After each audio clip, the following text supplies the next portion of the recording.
Hi all, it's Eddie from Weoley Tropicals. Just starting off with another little mini garden tour. I've been planting and doing some other bits and bobs. So if that's your bag, stick around. First things first, I thought I'd lost this. I'll put the name up on the screen. I don't think I have any photos of it from last year, but it grows, as you can see, kind of like bamboo, but it's a grass. It's not Soteria palmifolia. It's a different grass. I grew two of them that were quite similar last year. I thought that was a gunner, but as you can see, absolute signs of life there. I'm going to do a bit of a whistle stop tour just to show you all the changes, and I'll do a proper one at the end of the month. The Fatsia polycarpa green fingers is just shooting. The acanthus looks really nice. The overwintered Mussa sicumensis that's been outside is shooting, doing really well. The persicaria down the front has absolutely taken over and it's glorious. It's ran everywhere. I've took loads up for cuttings because I'm going to spread them around the garden. Put another mahonia down there to fill out. Got the yucca gloriosa, the miscanthus giganteus, that one, the cross is shooting now. Got loads of little blades coming up all the way across. That's going to be quite a nice little column, grows quite high. Hosta's looking fantastic, really fantastic. I've got the little sarcococca down there, which I'm thinking of moving, but we'll see. Little heuchera, really nice coloration on that one. It's quite a dark purple. Don't know if the camera's going to do it justice. Got the cordyline australis with a nice trunk on that one. The other Fatsia that I got from an online nursery, which doesn't look in the best shape. I've given that a treatment of Epsom salt just to see if that is looks like a magnesium deficiency to me. A plant that I got for free, which is like a big tuber down there with called Dharmara, something like that. I'll put the name up on the screen. I've never even heard of this one, but apparently it grows quite nice leaves up to about 1 metre tall. The bananas have really gone for it. Look at the size of that one, ready to probably 1.5 metres. That one's popped 2 leaves since I've overwintered it, but clearing next door's fence already, and they really are like little elephant legs. They're huge on the base. The euphorbia John Phillips is now going into flower. Looks fantastic. I'm going to try and get a few more. To be fair, I might just take cuttings of these ones, but that one has sized up probably at least 3 or 4 times since I started doing these videos at the start of the year. Got crocosmia at the front.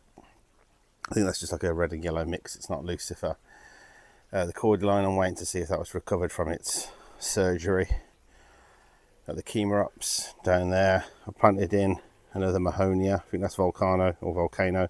Yeah, mahonia volcano down there. So that should fill up that gap nicely. The buds have started filming on the one that I always just say is like the bee romancer. So the bees have already started turning up because they know what's coming.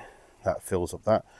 The hedechium that I've got called Stephen has got shoots popping up everywhere. The bamboo, variegated bamboo, yet to do anything really. It's got a couple of new bits shooting out, but nothing amazing.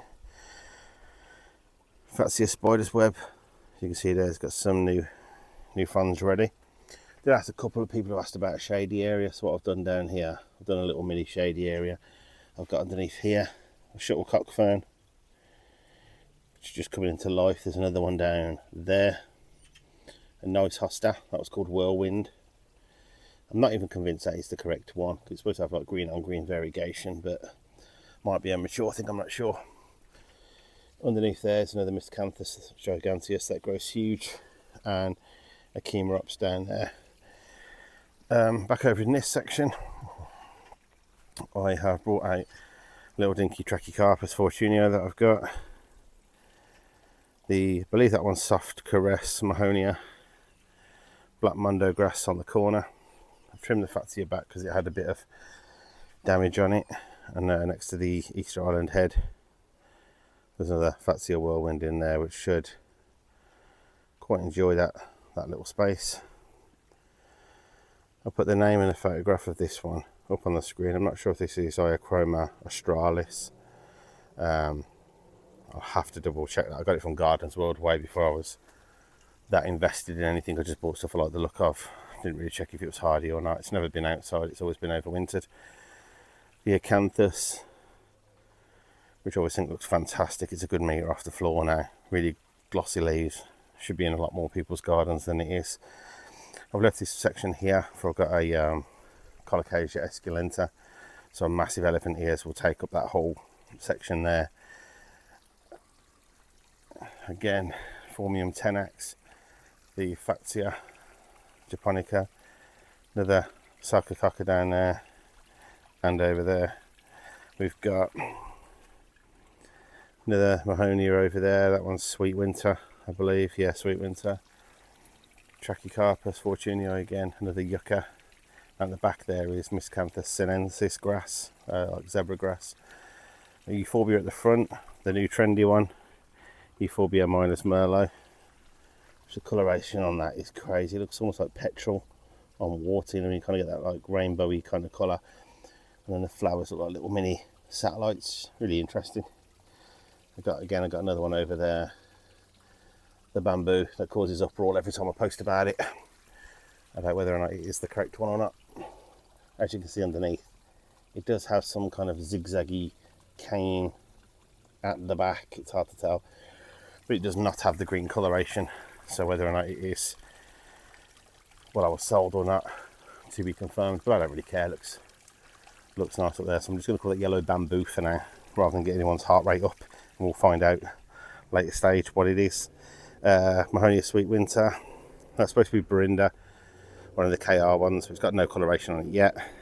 Nice red formium, and that's where you can see there on the side there it's got a little zigzag on that cane, but it does not have the green coloration. But I don't care. It's a beautiful colour. And on the other side I've got another golden bamboo, Washingtonia, which gets overwintered inside.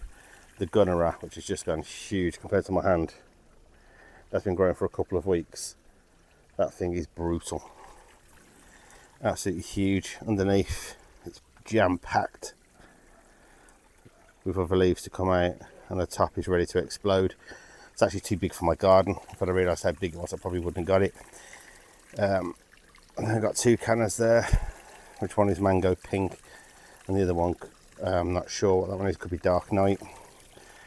Got the water feature on in the background. This stuff I got from Billing, which is the water fountain there, which is absolutely glorious. And then they gave me a blade as well, to kind of like a waterfall feature, but it pours through now through the whole section really well. And bearing in mind that little thing there is powered by the little solar panel I've just for now put on the corner. I've got a Marcella Lassia Carpa there, which is the yellow lotus banana, one of the Fargesia robusta, I think it is. Not sure exactly which one that one was. A tree fern that's definitely seen better days. It was only a tiny one.